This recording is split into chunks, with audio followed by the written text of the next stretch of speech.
Hello there everyone, it's King Sloth and welcome back to another daily video log.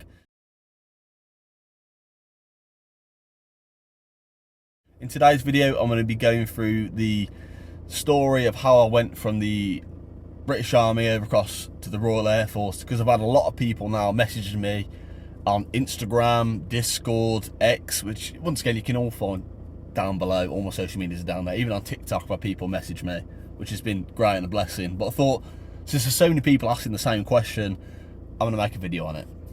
So for me, my application might have been different because I applied for the Royal Air Force just before lockdown.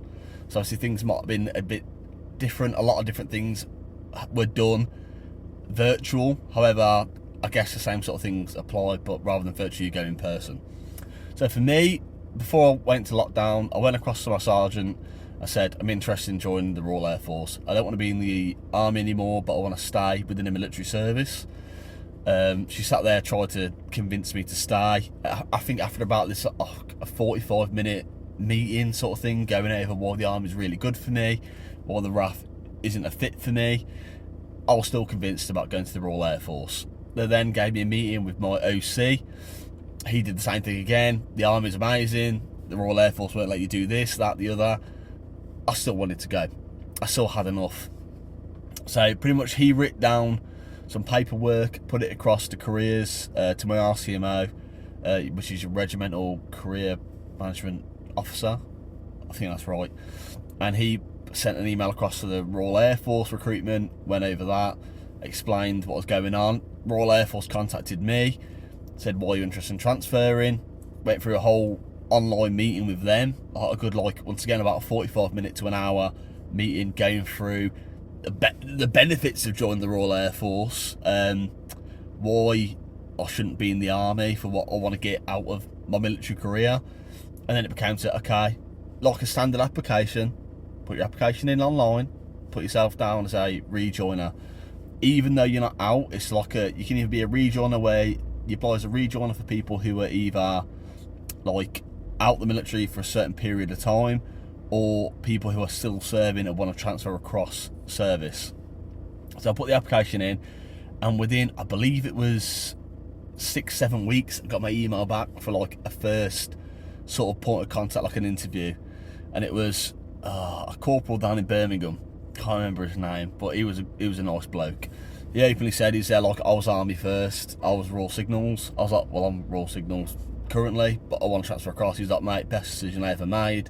I did 8 years Army, which was near enough same as me, and then he went across the Royal Air Force. So I got that interview done.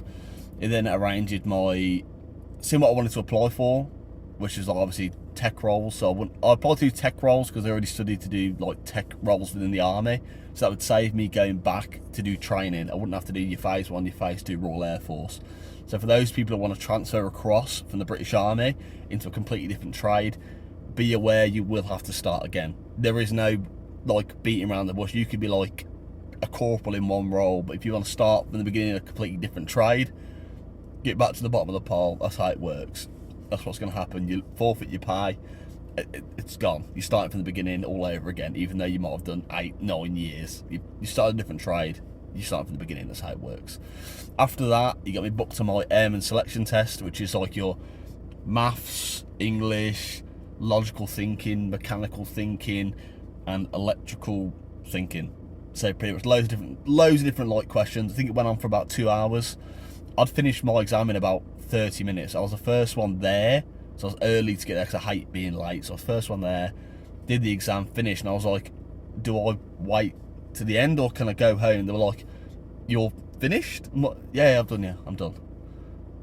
Are you sure? I'm like, yeah, I'm finished. I'm all good, finished. So pretty much went through that. They told me to go home. I went back, and within 2 weeks after that, my results came through. They're like, congratulations, you've passed for every single role you've applied for. You've done really well. Here are actually some above roles that you applied for that you can go and have a look at. So I was looking at going as a pilot, but then I was like, the actual training schedule and whatnot, and the delays of actually going from Army to RAF was that, the waiting list was that long, and they weren't actually taking anyone on board. It'd be almost like a waste of application putting it in for that. So once that was done, I think it fast forward about 2 months, and I set my TARC date, so that's a rejoiner course. and you go down to RAF Halton for a week, and it's a glorified mats course. It's not very hard, it's quite easy, but it's getting you used to the RAF lifestyle and how they do things. Then you pledge your allegiance again, like you reconscript, whatever it's called, kind of the actual word of it. You do a week of mats, re-sign all of your agreements, go for everything, so you mat green on absolutely everything, and then you go to your unit. I got sent my unit that I was going to before I even finished my TARC course, which was actually really good. Like, I knew I was going to RAF Lossiemouth about a month before my TARC course, and to think that anything could have happened between them times, and I had a start date to be at Lossiemouth, so I actually moved up to Lossiemouth. I was there for 2 weeks. I had to drive from Lossiemouth to RAF Halton, did a week there, and then drive back. And literally, I drove back, and then I had, I think, a 2-week gap after my TARC course before my first day working at RAF Lossiemouth. So that's literally about it. You contact your chain of command, you get the ball rolling, let them know what you want to do, get your application in online, do your meeting with the RAF, you do your airman selection test if that's what you're going for. However, some, I believe, they're for like specialised trades, you get your airman selection test.